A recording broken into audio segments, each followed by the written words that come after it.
Okay, well, thank you everybody who's joined us today for our program. We're really excited to have you here for our inaugural Arts Alliance Help Desk Workshop Series, first day's program in our 3-day series on getting started, launching your creative business. A few housekeeping items before we get started. We do have an ASL interpreter, and if you need to have those services, please be sure to pin the interpreter to your screen as needed. We're also asking for folks, if you feel comfortable, to use the chat to introduce yourself to the panelists and to your fellow creatives who are here today. If you feel comfortable sharing your name, pronouns, where you live, and your art practice. This could be really helpful for us to see who's decided to come today. So we're really excited to have you all here. For the agenda for today's program, we're focusing on starting a creative business, and we're going to hear from each panelist in turn and keeping time at the end for question and answer. So please feel free to use the Q&A button in the chat throughout the presentations. We're going to want to hear from you, and we really want to know what your questions, your concerns, or your reactions are to what you're learning today. Before we get into the presentations, I want to take just a couple of minutes to give you a quick overview of Arts Alliance. Arts Alliance is a statewide arts advocacy organization to build the creative sector's power through advocacy, policy change, and connection to needed resources to improve the quality of life of communities across Illinois. Our members and network spans all art disciplines across the state. Arts Alliance does direct advocacy and policy work, conducts research relevant to the creative sector, and provides technical assistance to help the creative sector access public grant funds. From fighting and winning for COVID relief funding for the arts and culture sector to helping creatives navigate public funding for the arts, we're here to ensure the institutions and individuals in the arts and culture sector can thrive. And our help desk service is here to support you and connect you with resources. Visit our site and chat with one of our staff members. Check out the running list of funding opportunities on our website, and you can get that critical technical support that you need to successfully apply for public funding. And we know that creatives in downstate Illinois and on the south and west sides of Chicago face disproportionate barriers to accessing the resources they need. So we're here to connect you with the experts and fellow community to make sure all of us can thrive. This program today is part of a series that we are holding this summer, spring and summer, to give you the resources you need to start, grow, and sustain your creative venture. So tomorrow we're going to be covering marketing and ways to make your business stand out and succeed. And Friday we'll have a creative business owner roundtable where you can learn from their experiences. In 2 weeks, we're going to be doing similar programming geared towards starting a creative nonprofit. Keep an eye out for parts 2 and 3 of our series that are happening in June, July, and September, when we'll have more programs all about growing and sustaining your creative business or nonprofit with even more incredible panelists and fellow artists. So let's go ahead and get started with our first speaker, Josh Herman, who's going to talk about establishing your business. Take it away, Josh. Thank you very much. Let me get my slideshow up and we'll get into it.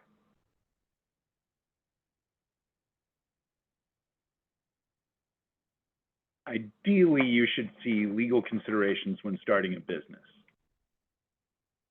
Yeah? All right.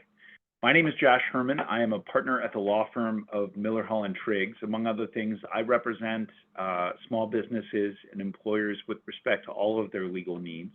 I previously presented to artists through Peoria area Arts Partners and their Business of Art program, which was the origin of this presentation.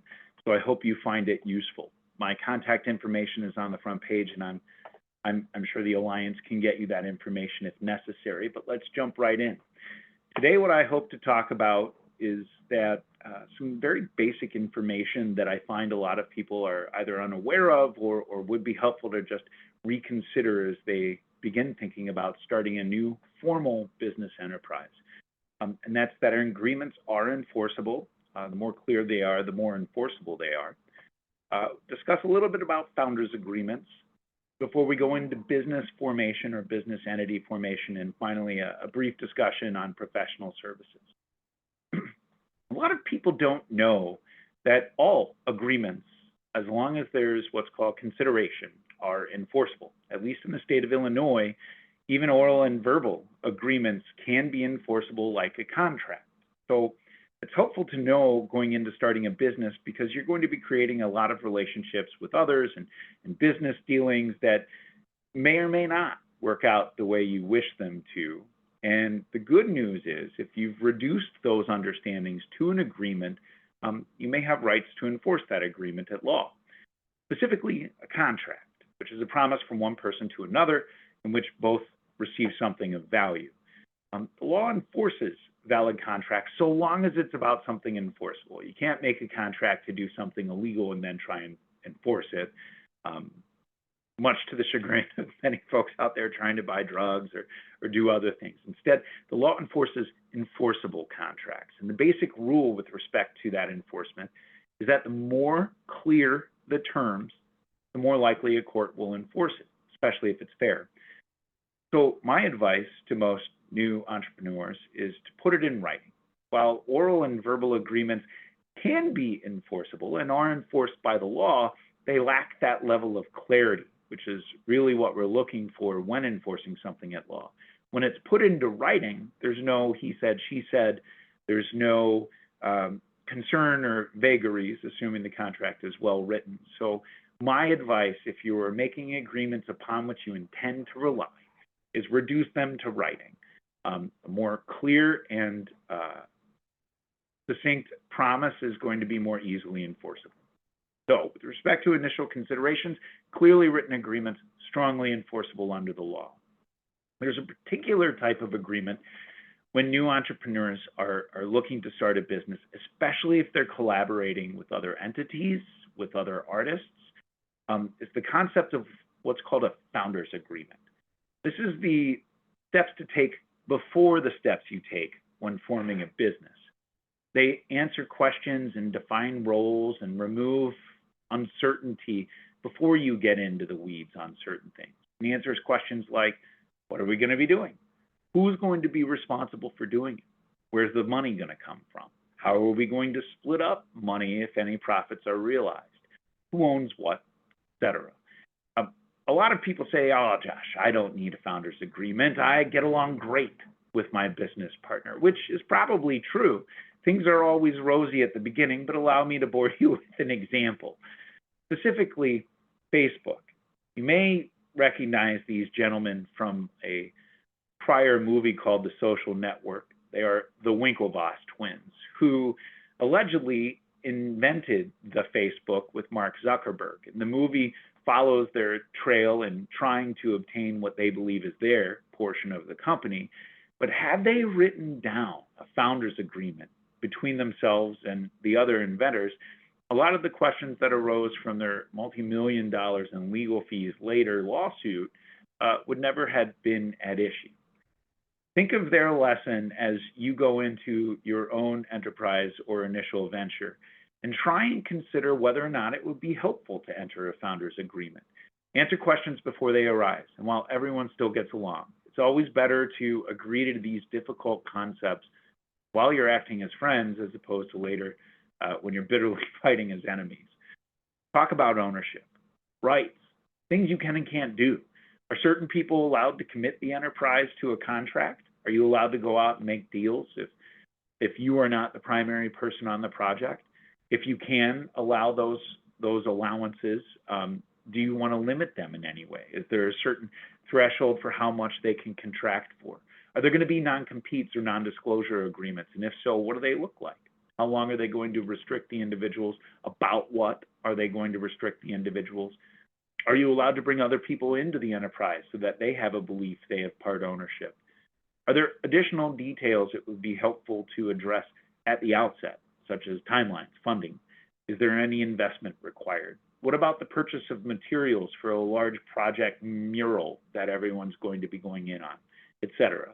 This can be as complicated or as simple as you like. Literally, a back of a napkin has been held up in court to be a binding founder's agreement. So there's no excuse that it's got to be complex or complicated to justify avoiding it. Most of the time, I hope this never comes to pass as something you need. But it's the one time out of 10 when it does that you might wish you had it. And by that time, it's usually too late to do anything about it. So with respect to our initial considerations, remember that clear agreements are enforceable at law. When in writing, the more clear they are, the better off you're going to be in holding people to their promises. 2, founders' agreements are ideal, especially if you're collaborating with other individuals or entities to define roles, to prevent arguments, and if worst case scenario comes to pass, to resolve disputes in a legal way. Let's jump into what most of you are all probably here for with respect to my presentation, and that's entity formation. What does that mean? From brainstorm to actual business, it's everything related to the creation of a new formal business. A lot goes into these considerations. How are we going to control the business? Who owns it? Among those owners, what are their powers? What are their roles? Are there investment and capital considerations? Is someone contributing seed money to you to get off the ground that you'll owe back later if you have those investors? How are we going to deal with that? A major consideration in business entity formation is the liability of the business versus the individual. How are we going to protect you as the business owner from potential liability that your business incurs? What about regulation and taxation? Are there considerations there where you can save more of your profits in your own pocket rather than paying Uncle Sam? What about the rights and responsibilities of the company or the owners of the company beyond those that we've talked about amongst the individuals? Another consideration that's major and no one wishes to think about at the beginning of entity formation is the ending. What happens if things don't go well? Or maybe your business is only intended to last for a certain amount of time. Maybe you're creating a business specific to a particular project or installation, and after that's over, there will be no further business for the business to do. How are we going to wind up the business? If there are profits, how are we going to distribute those, etc.? All of those considerations should be thought about when deciding what type of entity you want your business to be. Now, I keep using that word, business entity. What does that mean? Generally, it's a reference to one of the basic forms of business formation. You could be a sole proprietorship. For those of you in business now who haven't done anything to register your business, that's probably what you have. There are other types of businesses, such as partnerships or corporate structured businesses. We're not going to get into the weeds on all of these. They could be a law school class of their own. But I do want to talk about a couple considerations with respect to those that I would suggest you strongly consider when determining whether or not to more formally create your business. First, let's talk about what you may have now. Sole proprietorship. This is just you. There's no difference between Joshua Herman and the businesses I run. From the outside perspective, any art I would make and sell would be as Joshua Herman, not a particular differently taxed business. There is no legal existence separate from me. So if my business got sued, I would get sued. There's no liability shield in a sole proprietorship. The best news is sole proprietorships are simple. All you got to do is start doing business. And now you're in business as a sole proprietorship. All income is yours. So the business isn't taxed once, and then any income you receive from that taxed again. It's all just taxed under your Social Security number. The difficulty with sole proprietorships, like I said before, is that there is no shield against liability. Part of the considerations I have when advising people on whether or not how to form their businesses is protecting them from getting sued individually, protecting their personal assets, while at the same time trying to keep things as simple and direct as possible. For that reason, for individuals who have any risk and are willing to consider entity formation, I generally recommend forming a limited liability company. This is on the far right side of the list in different business entities that I had previously discussed that would fall in the corporate structure. I love limited liabilities because they're super easy to run and they provide you protection. The favorable pass-through tax treatment that's referred to on this slide means the same as a sole proprietorship, all income a limited liability company or LLC earns is taxed directly to the owner. There's no difference as far as taxation goes. So again, it's not like a corporation, which is taxed first on the income the corporation receives, and then again on the income the shareholders of the corporation receive. Instead, everything comes through, it's passed through directly to the owner's Social Security number. So no double taxation. You can appoint managers, you can employ people. One of the greatest benefits of an LLC is that it provides liability protection.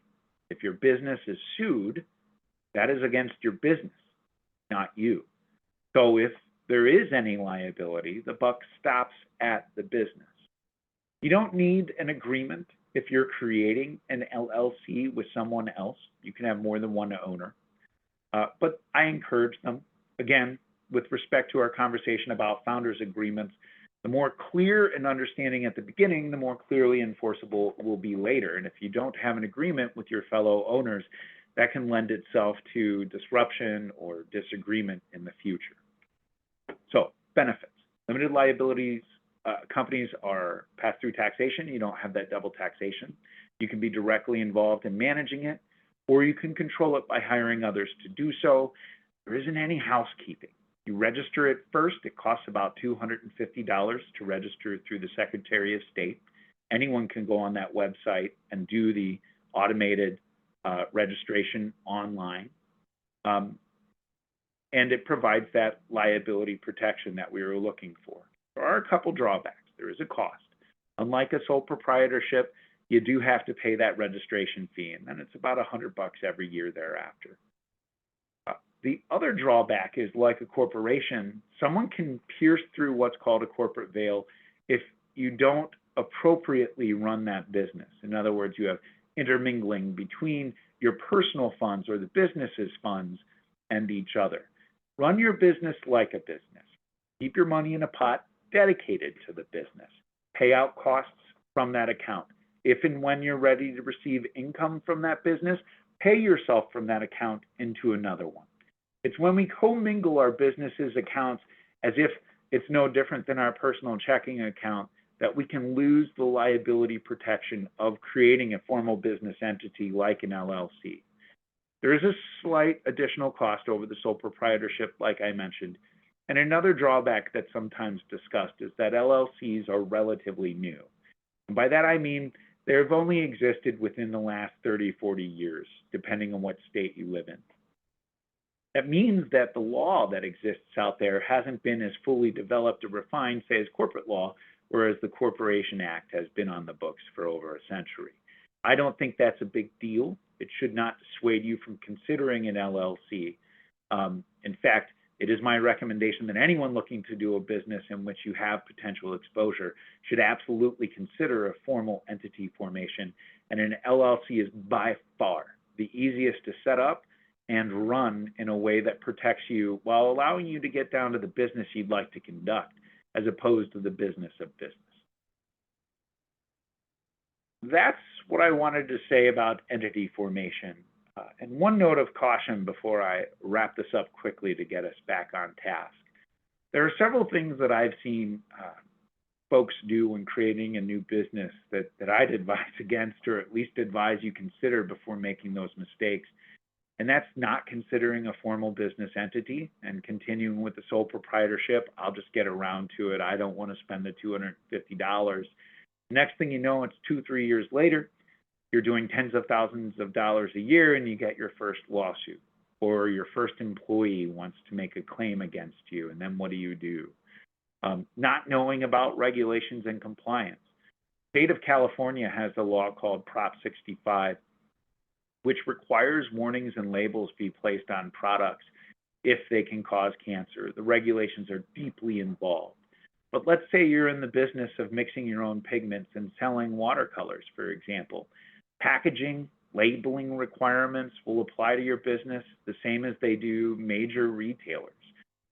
You need to make sure you're aware of those considerations and what you have to do. If you're sending liquids through the mail, for example, there are additional restrictions and regulations. You'll need to know what those things are rather than blindly jumping into it. Not knowing about regulations and compliance is a major concern of new business entrepreneurs.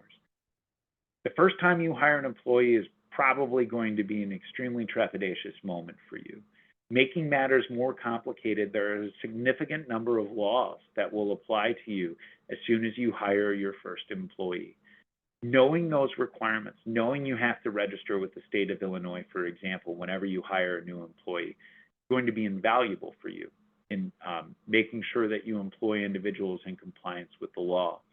Of course, there are other considerations with respect to corporate formalities. If you wanted to go to a more corporate structure or other things related to the running of an actual business that may impact you.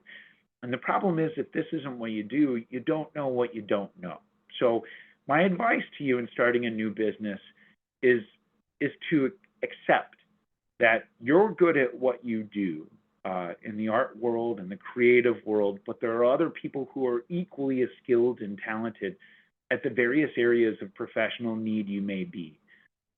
I implore you, when you're in or getting in, because you may not know what you don't know, accept the fact that sometimes it's more appropriate, rather than DIY, consider hiring a professional to help you understand those things you may not know. So just a plug for considering hiring a professional when you need a professional service.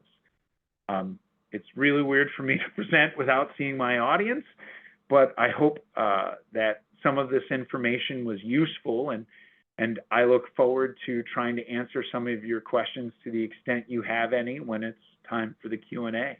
Thank you very much for logging in today and for your attention. Thanks so much, Josh.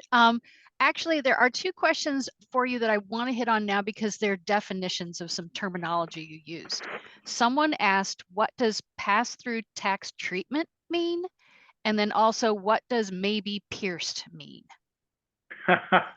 Good questions.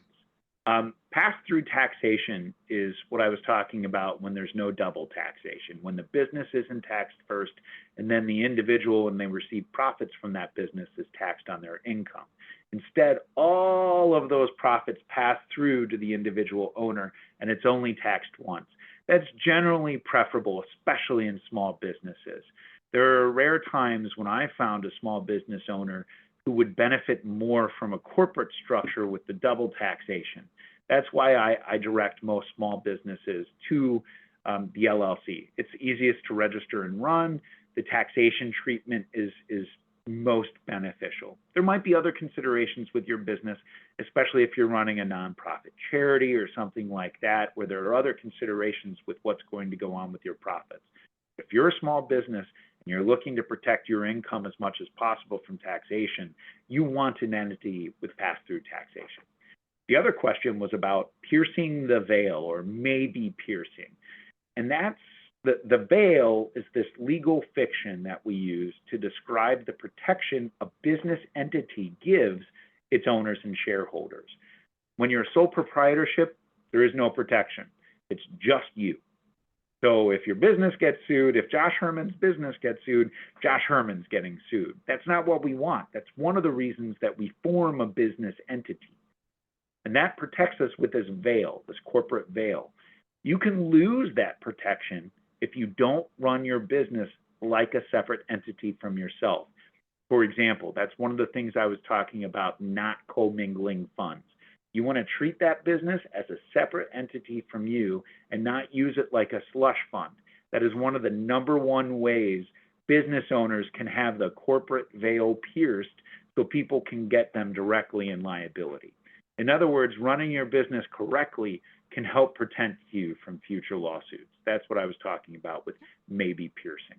Okay, Hopefully great. that Thanks. helps answer those questions. Yeah, thanks for clarifying that. And just a quick note, if you do need the ASL interpreter, please be sure to pin them to your screen. So next up is Martin Kamenski, who is going to be talking about setting up the financial side of your business. So take it away, Martin. All right. Welcome, everybody, and thanks, Josh, for some super valuable information there. I often get asked to talk about a lot of that stuff, and it's even better to hear it straight from a lawyer's mouth. So hope you all benefited from that, took a lot of good notes. And like they said, I'm going to focus also on your business. We're going to briefly mention a little bit of legal things, but mostly talk about the financial side of the equation, and how to set yourself up for success. I think that's kind of the theme of what I see emerging in the content here, is that at the end of the day, we want you to be as successful as possible, to avoid the mistakes and pitfalls that sometimes plague folks as they navigate this journey. Because let's be honest, the world of business and taxes was not really designed with creatives in mind. I think it's particularly challenging for creative folks to navigate the documents, the requirements, the government systems. So we're going to try to give you some tips along the way. Yeah, make use of the Q&A feature. So drop your questions in there if there's anything I talk about that you don't understand. I think we'll have time at the end too to go back and address those things too. So just jot your questions, throw them in as they come up, and we'll get around to them soon. So I've got so much stuff I want to share with you and so little time. So we're going to try to rifle through as much content as we can here. This is the game plan. We're going to give a little bit of a background, get you to know me and why I'm doing these things. We'll talk about starting off first with maybe a little bit of a shift in your mindset and how that's going to set up everything else down the road. We're going to talk about how to account for everything that's going on in your business. We'll talk about taxes and tax planning, because I know you all, many of you, I guess, have just gone through that potentially with your business, or you may be gearing up to do that next year. So we'll talk about how to plan ahead for that, because that's the best way to do it.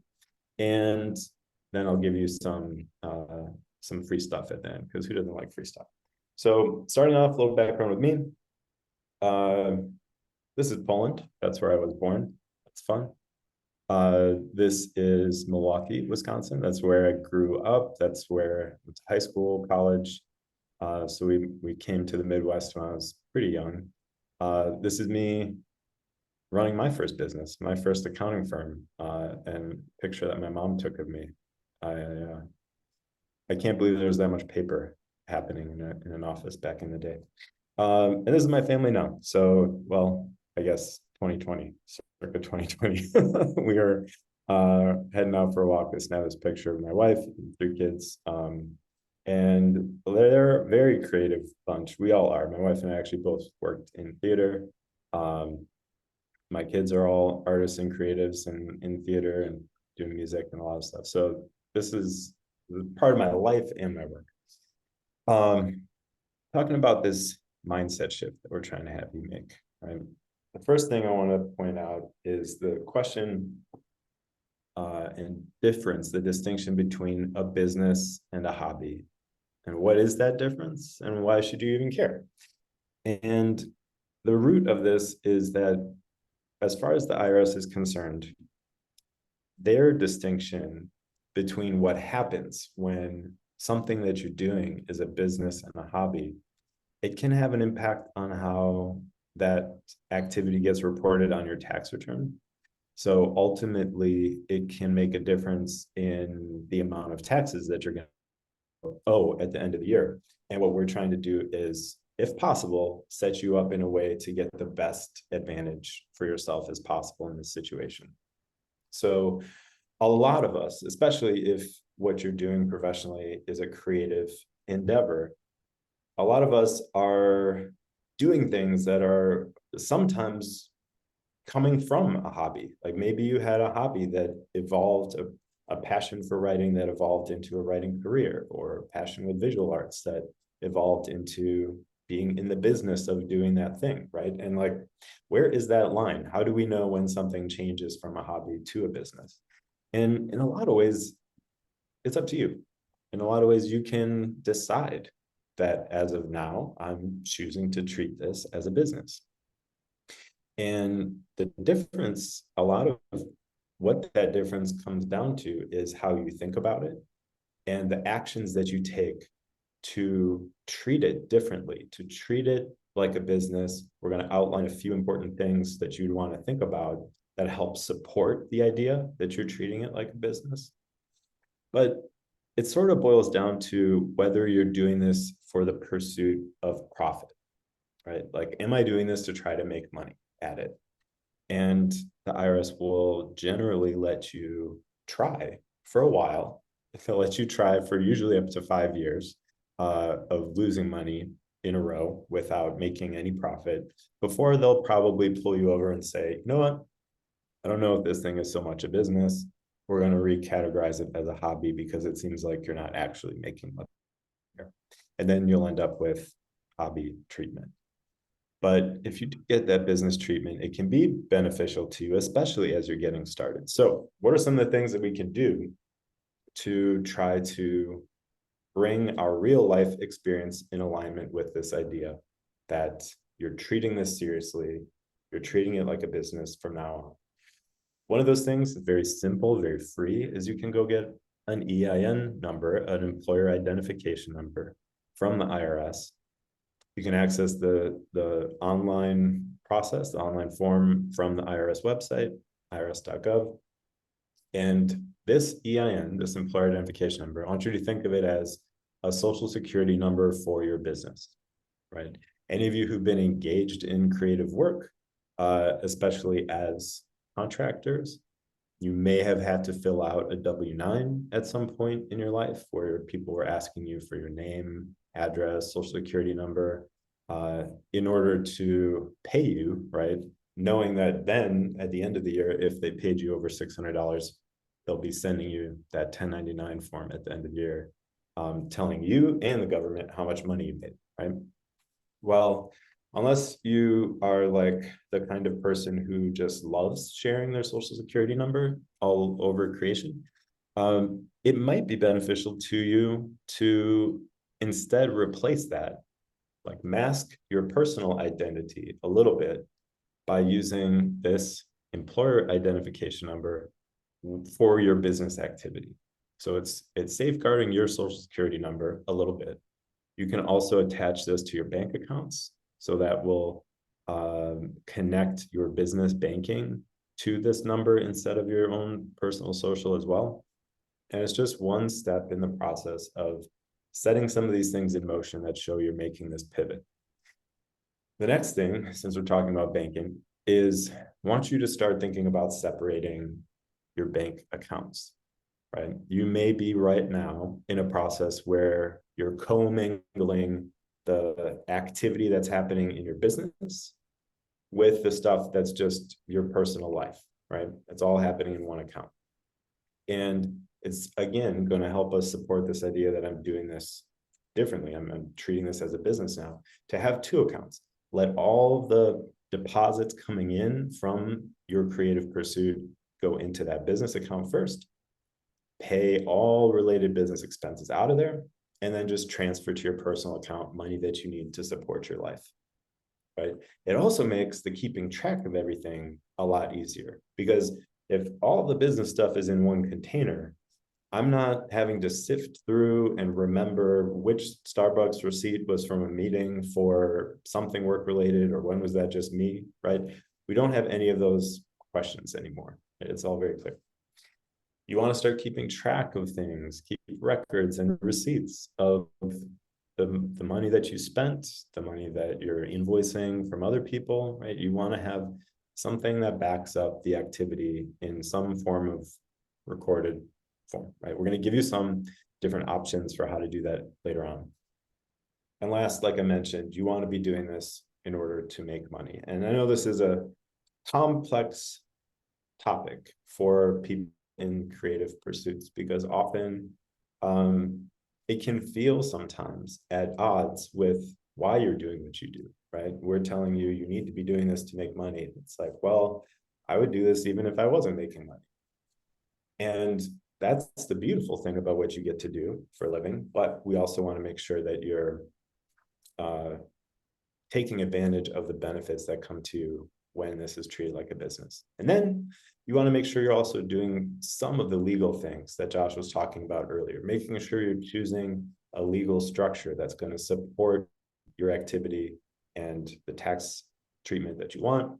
You want to get things like contracts in place. You want to be able to protect your intellectual property, make sure that as you're out there creating, that people aren't freely taking advantage of your work, that you're not giving away lifetime, indefinite, worldwide access to use something forever, when instead maybe you could give them a shorter term license to use your content or material, and then it would, you would retain ownership of it. So lots of things to think about there. Definitely worth getting support on the legal side in those things.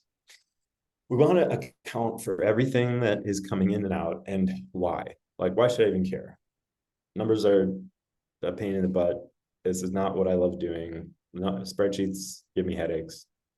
I get it. But the whole reason I'm sharing any of this with you is because I'm trying to keep more money in your pocket and give less of it to the government. So if you are one of those rare people who are like, I love the government taking as much money as they want from me, and if that's how you relate to it, you can tune out for the next few minutes. But probably for the rest of us that are trying to keep money in our pockets, this is what we're trying to do, right? In order to maximize your deductions, which we're going to talk about in a second, you need to know what happened. You need to be able to say, here's what I spent on what. And there's two main ways you can do this, especially as you're starting out. When you're just getting going, we want to focus on two possible solutions for this, which are going to be spreadsheets or actual accounting systems. So first off, spreadsheets have some benefits. They're free. They're pretty widely accessible. They're generally already loaded on your computer if you have one. If not, anything with a web browser can get you access to a Gmail account, Google account. You can have Google Sheets there. And you really only need to set it up to track four simple things. You need a column for a name, so like who paid you or who were you paying, a date, an amount, and some kind of category. What was it for? Was this travel expense or supplies or a business meal, right? So you need to put your categories in that column also. That's it. And with those four things, you can keep track of all the activity. And at the end of the year, be able to total it up by category. You'll have all the information you need. The problem with spreadsheets is nothing is happening for you if you don't keep it up, right? It's just sitting there waiting for you to do something. So it's not happening in the background. Nothing is happening for you. And you always have the potential to have some human error if you're typing things in. Maybe you missed the number, right? So those are some of the downsides. Accounting systems, on the other hand, what you're seeing there is a screenshot of one that we use pretty consistently with our clients called Xero, Xero. With these, you're going to have some kind of monthly fee, right? Usually starting out, you can get something for in the $10 to $15 a month range, right? It's going to be cloud accessible, right? Most of these modern accounting platforms are. One of the biggest advantages is it's going to be connected to your business bank account, your business credit card if you have one or need one. And all that data is getting piped in for you, right? Once you connect those data sources, the bank or credit card company is feeding into the system all the dates, the amounts, the names, right? So 3 of our 4 things. And all you have to do is give it a category, tell it, here's what that is, right? So it's working in the background for you, which helps if you're someone that might forget to do this for a month or 2, hopefully not longer than that, right? And a lot of the work is happening for you. You just have to come in and categorize everything. So a lot of folks are going to wonder, once you've tracked all that stuff, how do we write things off? Like what are we deducting on our taxes? And the point of these business deductions is so that you're only paying taxes on the money that you have left after you've spent some of it on business related things. So you make money doing whatever it is that you make or do, And then we want to deduct any of the costs that go along with helping you make that money, right? There's a few myths out there that I wanted to dispel right away. One is this idea of donating services. So this is a myth that especially a lot of creatives can fall victim to, where a nonprofit might tell you, we'll give you an acknowledgement letter for valued at $1,000 for you painting our wall, right? Or putting up a mural or something, right? And the problem with this is there is no such thing as being able to get a charitable contribution deduction for your time, right? We can get deductions for money we give out to a nonprofit, or for even physical things, right? You donate clothes to Goodwill, you donate a piece of art to a nonprofit. Those are acceptable things to do. But we don't get deductions for our time because the IRS is not in the business of policing whose time is worth how much, right? You could be totally arbitrary. So that's not a thing. Don't believe people even if they tell you. Travel is another big myth. And here really what I see is people struggling with this idea of what to do when there's a mixed purpose trip, right? We don't always live life so cleanly where this trip is all work, only work, or this trip is purely personal. Sometimes we go to New York, we're spending a week there, and I worked for 3 of those days. The other 4, I was visiting friends, family, whatever. And in that kind of situation, you want to think about taking the cost of that trip, balling it up, and then applying a percentage. And you want to support that percentage of like how much time you were there working with some kind of record, usually a calendar or a journal, something that has shown what you were doing, meetings you took, that kind of stuff would suffice. Research is a huge opportunity, especially for creative folks. This is an area where you may get to write things off that a lot of other people in the country might not. And the reason is because it's related to what you do, right? So our film tickets, movie tickets, right? Are those deductible for the average American? Not necessarily. But let's say it's your professional job to write film reviews, or you're even a director, right? Now, all of a sudden, you take that thing, which to a lot of other people is not deductible, but for you, it's actually fueling your work, your passion, your creative pursuit. And as such, it's going to become deductible. Home office expense, this is an area where I mostly see people shy away from it because they hear that it's a red flag to include home office deductions, or that if you rent an actual workspace like a studio, that maybe that means you can't also have a home office. And none of that is true, right? We do want you to take advantage of this deduction. And the rules are a little more than we have time to go into today, but make sure you're looking at those rules and trying to use that home office deduction if you can. And then last, cell phones, internet, and computers. These are all things that unfortunately some accountants out there still believe you can only deduct a portion of, but the reality is we don't pay by the minute for most cell phones. The personal use we have of it is incidental and doesn't change the actual cost we would have had anyway. And these are all just necessary tools for accomplishing work.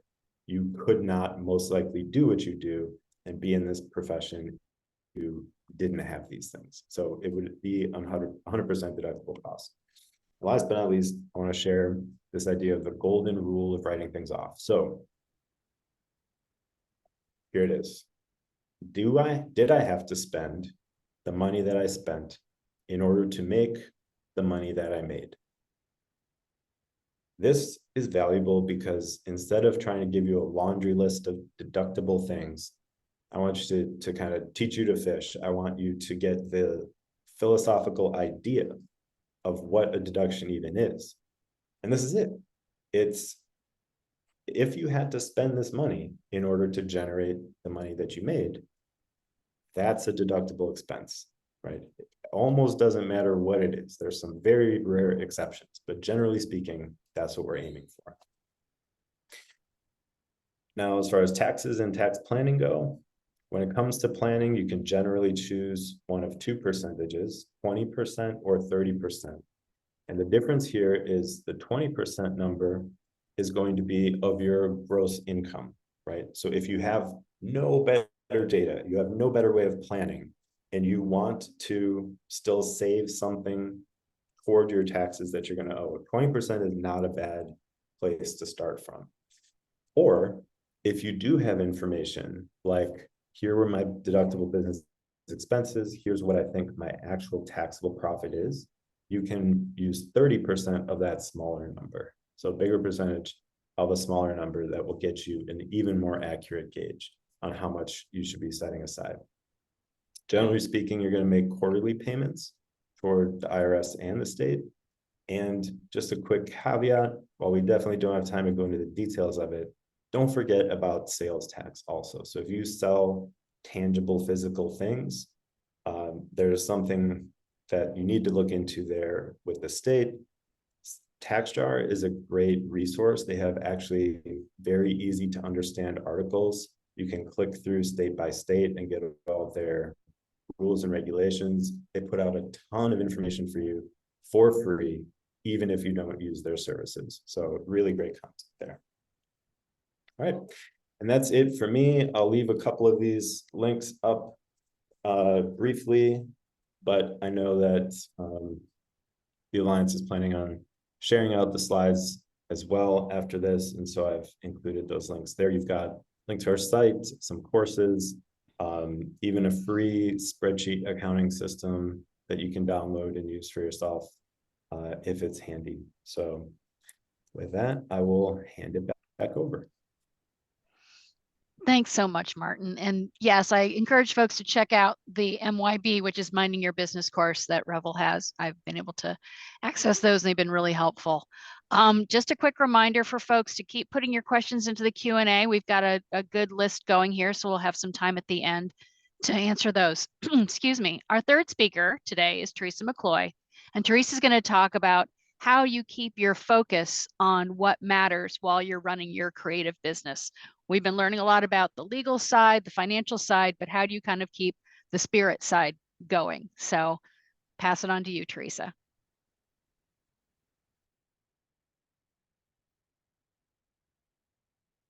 You're on mute, hon. Sorry about that. Can you give me a thumbs up that you can see my screen? Or somebody give me a yes on that? That would be helpful. Yep, we can see it. Awesome. Perfect. Okay. Well, thanks so much to Josh and Martin for what they've shared. I took great notes and I've learned a lot. I've been in business for almost 8 years, but I always learn something when I hear others speak. So thanks so much for that. And I am going to share with you today more from how do I keep this going? How do I make being a business owner not totally stressful? So grab a piece of paper. You're going to need it because we're going to do some interaction. So if you just been listening in, maybe eating your lunch while this, grab a napkin, grab a piece of paper, and let's actually do some things together. So we do not want our businesses to be full of stress. So as I said, I've been in business for about 8 years. I am a small business coach. I'm the author of a book recently came out in 2022 called Do What Matters, Live from Rest, Not Rush. And I also have a podcast of that same title called Doing What Matters. But what I want to talk about as you just do a little self-evaluation is many times we live like this guy with his hair on fire. That was my life for a really long time. I would consider myself a workaholic. And I really wanted to be more on this idea of how do I live life sustainably? I also am a creative. I love to write music, do art. I've worked in lots of different spaces in the creative arts world and done a lot of different things before I actually moved into the coaching industry. And I still create a lot of content, actually write a lot. As I said, I've written a book. But if I'm not careful, I can get so into the things I love that all of a sudden my life is out of balance. So I really want to talk to you today about this idea of living from rest, not rush. So if you're near the chat and you would, I'd love for you to type in to the chat, what do you think rest is? When you think about rest, what is it? I'd love to hear from just a couple of people there. If you're in the chat, just use that webinar chat and type in, what is rest? How do you describe rest? When you think about resting, if anybody's there in the chat, I'd love for you to type that in. Freedom. Love that. Enjoy nature. Yeah. Here's what I found interesting when I looked up the definition of rest and didn't really love it, to be honest. The act of ceasing to work in movement in order to relax, refresh oneself, or recover. So many times when we think of rest, this is what we think of, right? This is what we picture. I am on the beach, there's a palm tree, I got a great fruity drink in my hand with a little umbrella, and I'm taking time off. That's what we think of when we think of rest. And I want to redefine that for you today. And I want to give you a definition of rest that I hope feels a little bit more holistic and a little bit more to the idea of self-care, even as someone who's a creative and is trying to take that creativity and maybe use it in creating a business. And so how do we look at rest differently? And here's what I want to talk about. The real life definition of rest are these 4 things. Because if we just go by rest as being this definition of this, here's what happens to most of us. To go on this 2-week vacation, that's what we get, is we work for a month before we go. Oh, and look, I can get balloons by holding up 2 fingers. We work for a month before we go, and we work for a month when we get back, just to get 2 weeks on the beach somewhere. But what if we could run our business from a place of rest all the time? I think rest is really internal, not something external that happens to us. So here's my definition of rest: healthy relationships, full circle energy, intentional slowing, and purposeful time. Now, I'm going to talk the most today about purposeful time and how you can look at your time a little bit differently. But all 4 of these things matter because in my story, if you want to read about it in my book, I, as a workaholic, didn't have most of these things. I really didn't have healthy relationships, full circle energy, or intentional slowing. And I didn't know how to manage my time well. I thought it was all about how much I could get done. And sometimes as a business owner and a creative, we get in this mindset of like, I just need to create more. I just need to do more. And that sends us down a path that's really not healthy. So here's my definition of rest: is when I live from rest, my internal being and my external doing are aligned and congruent. I'm present in relationships. I'm aware of my energy. I'm engaged in intentional rhythms. I saw some of you put like self-care and things in the chat, and I'm purposeful in how I use my time. So we're going to look at all 4 of these really quickly. The first one being healthy relationships. And I'm just going to mention this, whether it's relationships of those in your immediate family or those in your external circles, or maybe those that are working with you. How do I make those relationships healthy? How do I have healthy boundaries with people? All of those types of things. So I just want you, on a scale of 1 to 5, to say to yourself, where would I rate my relationships right now? 1 being, they're not so great. They're causing me a lot of stress in my life or in my business. Or 5 being, I think I'm doing really, really well in this area. So where do you see yourself on a scale of 1 to 5 in healthy relationships? That's the R of living from a place of rest, not rush. So give yourself a little rating there, 1 to 5. Oh, I love it, Carlos, between 3 and 4. That's pretty good, my friend. So who else? If you want to share in the chat where you're at, I'd love to see kind of where we're at as a group today. Okay.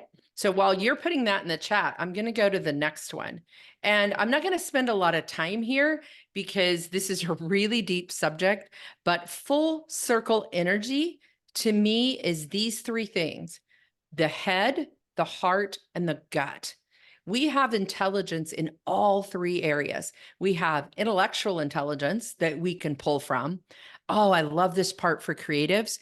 Many, many people that live in this artistic creative space have a huge heart space where we really connect on an emotional level. Many times the reason we're drawn to arts and the arts is because it helps us express our emotions and our feelings. So intellectual energy, emotional energy, and then body energy or gut energy. I love a tool called the Enneagram, and I love the way it talks about these 3 centers of intelligence.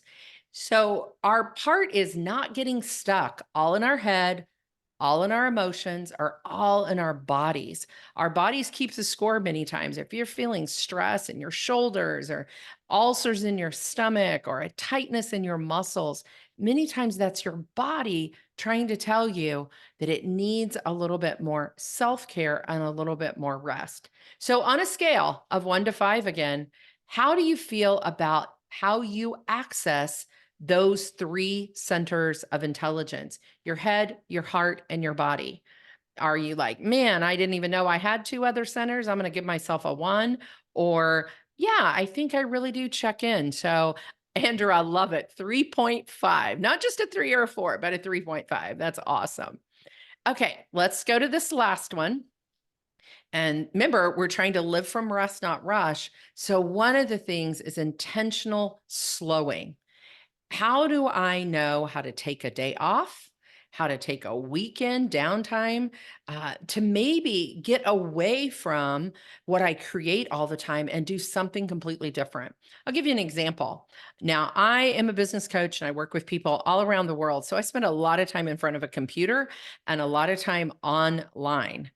But my husband lives on a small family grain farm, is where we live here in Southern Illinois.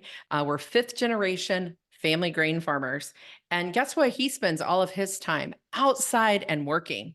So the way that we both do slowing is different. I like to be outside and plant my flowers and be creative in my flower garden. And he is more like, hey, let's watch a movie, or let's do something where it's actually on a screen. So we actually slow in our lives very differently by how we live our lives on a day-to-day basis. So intentional slowing is, what are the purposeful things you do to step away from your normal routine and maybe engage one of those other centers of intelligence, maybe engage your body or engage your mind? How do you like to slow down, and do you do it on a regular basis? So again, you know the routine. On a scale of 1 to 5, how are you at sustaining rest through intentional slowing? 1 to 5, 1 being, not so good. 5 being, yeah, I think I'm pretty purposeful in how I lean into rest and slowing on a regular basis. Thanks for your honesty. I love this. Love, love, love. Ben, you got it. You're going. You got a 4 on that one. So now I want to give it into the one I really want to spend a little bit of time on, and that is how we use our time. So let's talk about purposeful time. So here is one of the ways that I teach time management. I have a whole entire life management process called the REALIFE Process.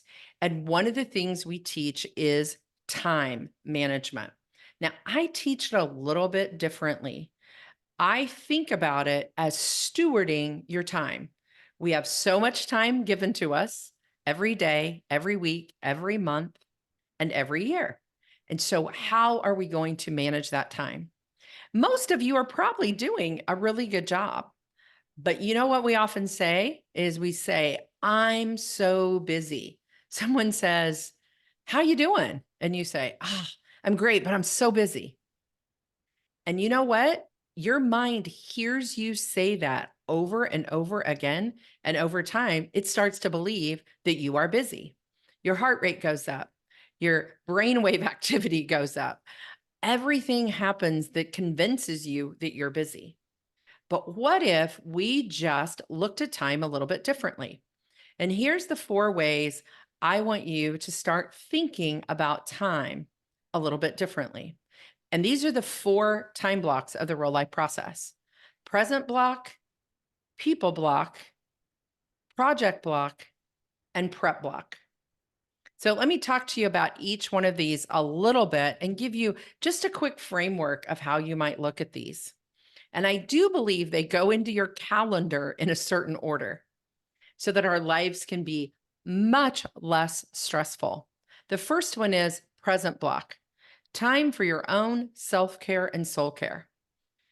Personal growth, rest, renew, review. Now, depending on your season of life, you may have small kids at home, and so these come very small increments.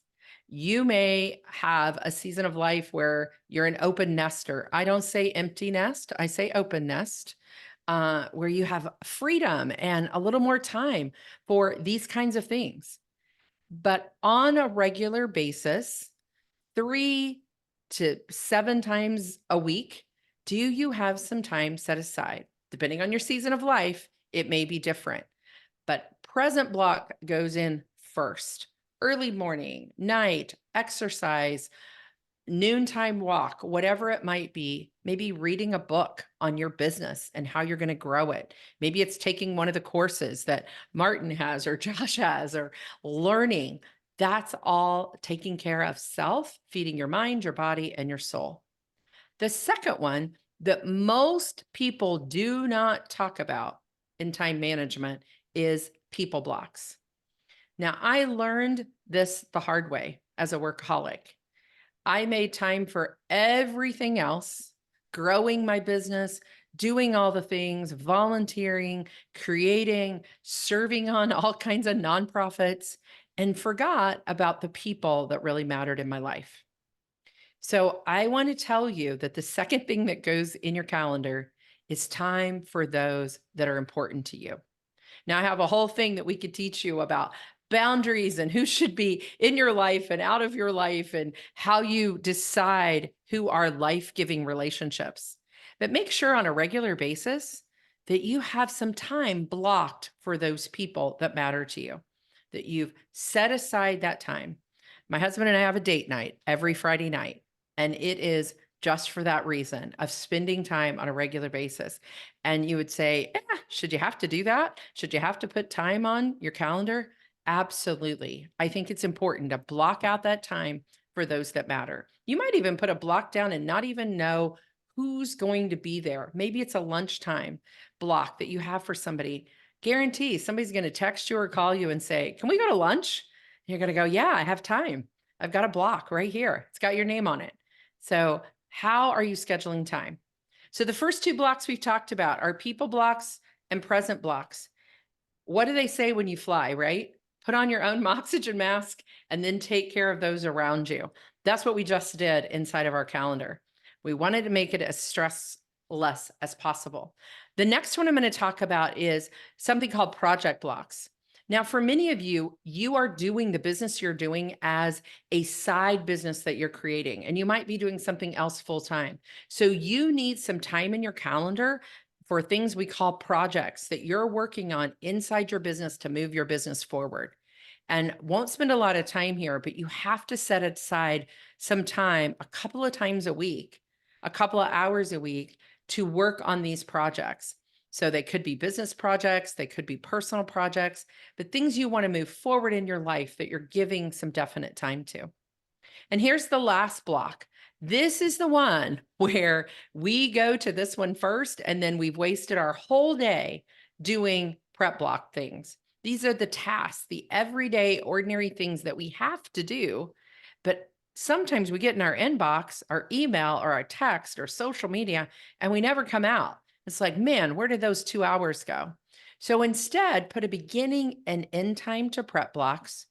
Take about 30 minutes, 2 or 3 times a week, or 2 or 3 times a day, excuse me, to get these things done. Because if you're like me, this task list, this to-do list is never ending.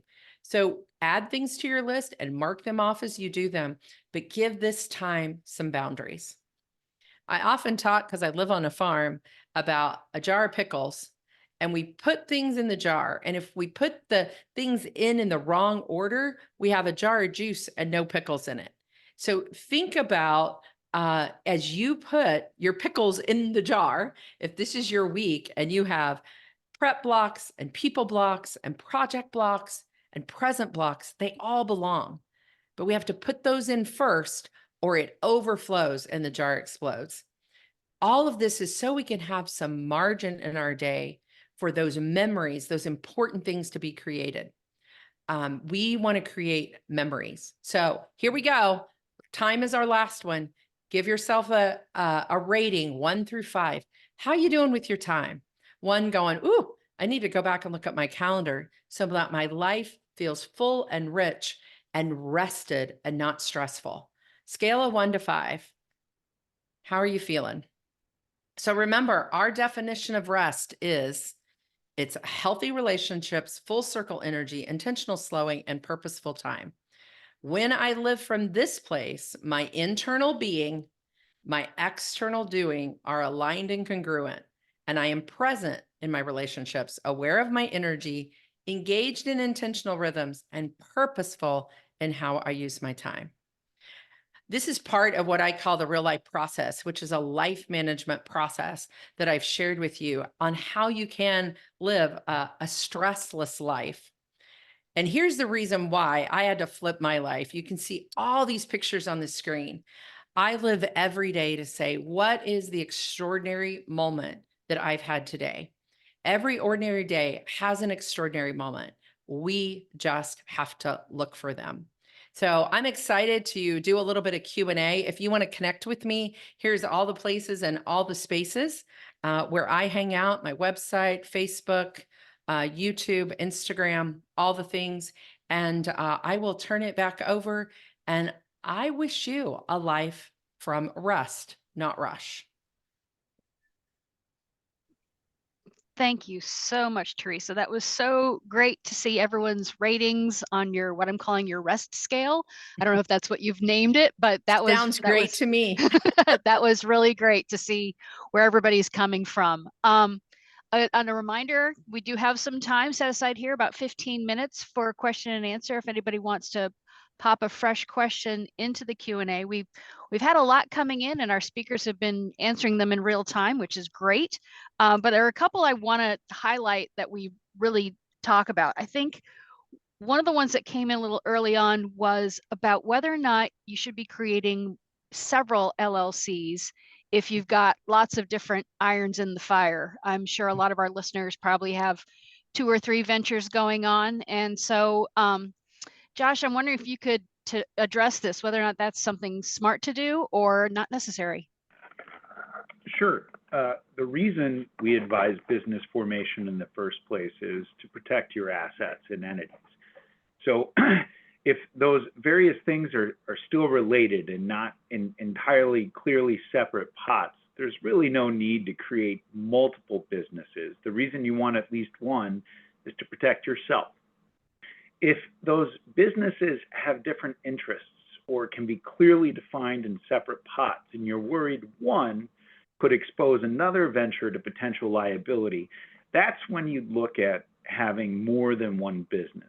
Most new entrepreneurs only need one to most successfully protect themselves, though. I'm curious to hear if Martin or Teresa have a different opinion. No, I would totally agree with you. I actually teach, I think we all three, like I am not an attorney, but I teach a lot about small business and development. And I would agree, most of us don't need to jump into that. And Martin, Josh, I'd be curious to say too, something I know we have to consider, as I mentioned, my husband's, his own solopreneur as a grain farmer, is you also want to consider if you have a spouse or someone that you're filing with, what implications does that have? So, Martin, any thoughts you have there? Because that's a whole nother can of worms, right? As you form an LLC, but then as you file taxes as well. Yeah, definitely. And whether to even include your partner or not in the ownership of that can vary actually a lot state by state, especially when you look at what are called community property states versus states that aren't. Yes. But in terms of the original question, the main areas of consideration are for sure, like Josh mentioned, the legal angle, right? Do we need to isolate liability? The two other reasons why we see folks potentially set up more than one, and as you heard, and I 100% agree with, generally less is more. Keep things as simple as possible, right? Mhm. Don't overcomplicate your life. But two other reasons why you might complicate it. One would be if you are really trying to create things that have very separate identities and brands, and you actually want to stake some territory on a name within a state and say, like, I want to register this name so other people don't own that name out in the public business space. And the second would be ownership considerations. Like, do you need more than just you, multiple people to be involved in the ownership of this thing? Are there different owners of this project and that project, right? That would be another case where, yeah, maybe you do need to look at more than one entity. Good points. Good I point. would say too, and we're not going to go probably down this rabbit trail. This is a whole nother discussion, but I get this question a lot too, Josh, is there is a difference between a trademark and an LLC. And so as Martin was referring to, you know, if you're going to trademark, like I have my name trademarked, and I spell it differently and all that. And that for creatives, many times we are in the business of, oh, we came up with a whole new idea or we came up with a whole new thing. So that's a whole nother conversation. But sometimes people get trademarks and LLCs and all of that stuff just kind of confused. Speaking of which, we have a question on trademarks and whether or not waiting until we register that should prevent us from proceeding with the idea or the business. And I'd say no, for a couple reasons. One, you can't get a registered trademark until it's used in commerce. The USPTO will not issue it. So don't wait hoping to put that's putting the cart before the horse is kind of what we're doing there. Two, when you use a trademarkable item in commerce, you have a right to that trademark, even if it's not registered. It's called common law, and you have protectable rights there. Now, of course, I'm a lawyer, so I'd suggest you make things more formal if it's meaningful and of business value to you. But I would proceed to form the business, move on, use the trademark in commerce, and once you've done that, you now have the evidence and artifact to submit the registration to the United States Patent and Trademark Office. So don't sleep on your good idea because you haven't done all the formalities. Proceed, please. Martin or Teresa, you want to jump in on that one? Any other thoughts? I will ask Josh just for clarity there, because you see this, right? Especially all we have going on with, especially in written content and things. TM, trademark, are registered. You want to explain the difference between the two? Because I think that's a simple way of people knowing. Sure. Everyone who uses a trademarkable item in commerce has a common law right to a trademark. Do not use the R with a circle around it unless you've actually registered that trademark with the USPTO, because that's what it stands for, a registered trademark. That's the difference. Great. And this next one we have is a bit of a foreshadowing one for our series that's coming up in a couple of weeks. Someone's asking, if you're looking to create a nonprofit, is that still under an LLC or is that separate? So, Josh, do you want to jump into the difference between for-profit, nonprofit? Well, yeah, I don't think we have hours in front of us for the Q&A session, but long story short, whether an entity is a nonprofit or can provide charitable deductions to those who donate to it is strictly an IRS question. You have to register your business with the Internal Revenue Service as one of the tax-exempt bases that are authorized by statute. There's like 32 of them. Most people consider themselves 501c3. That's probably the most coveted because donations made to them are tax deductible by the donors. But it really depends on your purpose, how long you've been in business, the amount of income you wish to make. There is no direct requirement as to the entity formation, but a lot of nonprofits have corporate structures or S-corp structures. that's my 2 cents on it. It's been a while since I've looked at those regulations with respect to corporate entities. The good news is you don't have to be perfect or know what it's going to look like in 20 years to start now. You can form an LLC, and if you need to have a corporate formation, nothing prevents you from re-registering that business as a corporation if and when you need to. So don't let perfection be the enemy of progress. Make sure you proceed sooner rather than later. That sounds good. And yes, just a reminder, in a couple of weeks, May 21st, we're going to have the first in our nonprofit series like this one. And on day one, we're going to be talking more about how do you form your nonprofit and what's involved with that. So be sure and register for that program. Next up, we have one for you, Martin. It's about sales tax. When you say sales tax is a consideration for a seller of physical things, does that include tickets to performances? So, generally speaking, yes. So those, that would be something where you would need to collect, and probably, if any of you have studied the tickets that you've bought from Ticketmaster or any other venue that you've attended, if you looked at that receipt, in addition to all the other fees they're tacking on, you're probably going to see some sales tax there.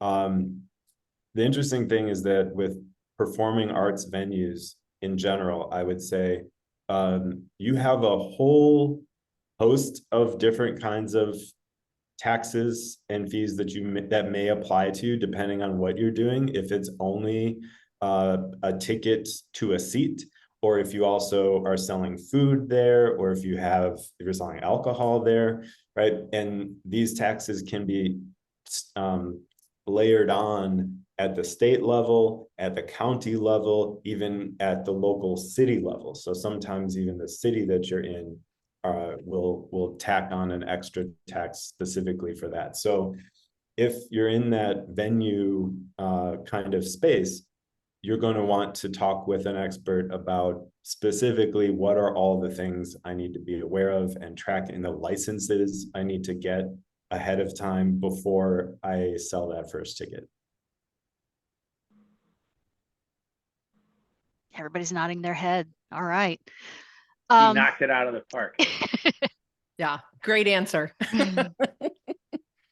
If we have a minute, I'll also just tack on an extra comment about the nonprofit thing, because we get also a lot of questions about folks who are maybe trying to choose between whether to pursue something as a for-profit activity or a nonprofit activity.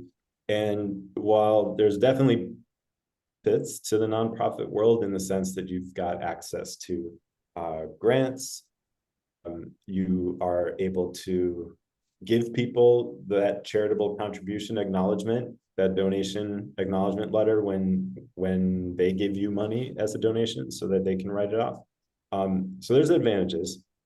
One of the most important things we like to highlight for folks is that certainly the requirements, obligations, filings, record keeping, a lot of those things tend to be heightened in a nonprofit setting compared to what it looks like to operate certainly as a sole proprietorship, right? A lot different. And the other main thing to think about is whether you're trying to create something that you own, that you're in charge of, that's, your baby. If that's the case, a business structure is a lot more safe in a sense, because in any nonprofit structure, there, first of all, is no ownership. The nonprofit is governed by a board. And in most states, I think this is true in Illinois, the board has to have more than one person. And you could try to stack it with your family or people that you think are going to trust you and keep you in charge of this thing. But at the end of the day, a board can always choose to elect a new or hire on a new leader, can terminate your contract as the executive director, as the person running the thing. So you could be creating something that you may one day all of a sudden find yourself not in charge of anymore. Just to put the positive spin on it too, though, In contrast, you may be trying to build something that's more of a movement, and that you're actually excited to like give birth to this thing and then see where it goes and see who wants to take it different places, right? And have a life that goes and lives on way beyond you, outside of you. And if that's the case, then maybe that is the structure you're looking for. So a lot of it comes down to your desire for long-term control. I see Teresa and Josh, you guys have your hands raised. Teresa. Teresa was first. Okay. He's so kind. No, I just echo everything, Martin says. I have clients come to me all the time with a cause or a movement or something that, and they feel like the nonprofit is the way they want to build. And I would just say two things: no matter what you're building, profit or nonprofit, build it well with structure.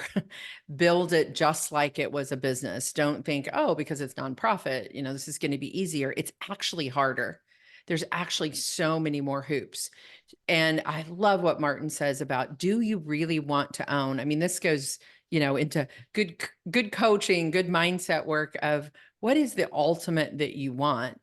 Are you just wanting a nonprofit because, oh, then I can get some grant money, or then I can get, it's not a good enough reason for, the ultimate, what do you want? So I say, just do some good soul searching before you go out to the nonprofit world. And, you can have a business that's really your life's love and is not like, making you lots of money if you don't want it to. And you can be very generous. One of my core values is generosity in my business. And you can be very generous in your business without having to be a nonprofit status. And then Josh, you get the last word.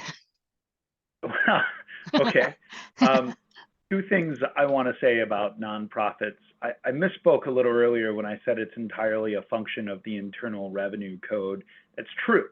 But if you do have a nonprofit, you must register that charitable organization with the state of Illinois as well. That's an area that many of our clients, they're good on the federal level, they pay their taxes, they're registered with the state of Illinois as a business, but they haven't also notified the state that they're a charitable organization, which is a separate registration requirement. So I just wanted to make sure folks were aware of it. The other thing I'd say, much like Teresa and Martin noted, nonprofits are regulated. That's part of the burden that you have of maintaining a tax-exempt status. And among other things, depending on your level of income, it requires an annual audit and the filing of a 990, which is a tax return for nonprofits.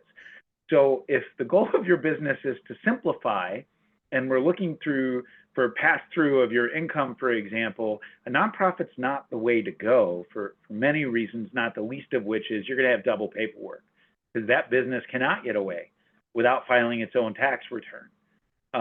Odds are that's not your concern. If you're in the nonprofit arena and that's what you're looking to do, it's probably about a bigger concept or goal or movement, as was said earlier. But it's something to bear in mind as you consider the best way forward. Thanks. And I couldn't have had a better setup for what we've popped into the chat is the link to register for our nonprofit series that's happening at the end of this month. So if you're interested in learning more about the nonprofit side of things, folks, go ahead and sign up for that.